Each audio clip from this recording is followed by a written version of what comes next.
es vienu dienu nesen nepaņēmu uz skolu uzpīpēt, un man bija tajā dienā 2 pārbaudas darbi. Es nevarēju vispār uzrakstīt nevienu pārbaudas darbu. Man ir tā, ka pirms katra pārbaudas darba es sēžu toaletē un ievelku tā, lai es izēju šitā no tās toaletes ārā.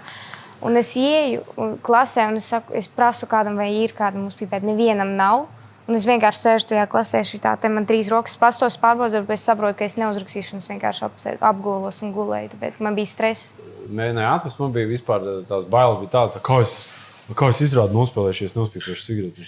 Reāli bija tā, man likās, ka es nenospēlēšu izrādi, ja es nospīpēšu cigareti. Un tad man likās, wow. Tāpēc, tā kā es tev...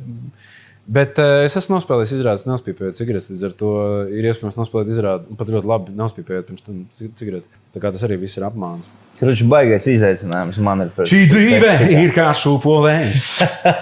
Neiepin matu saulītē.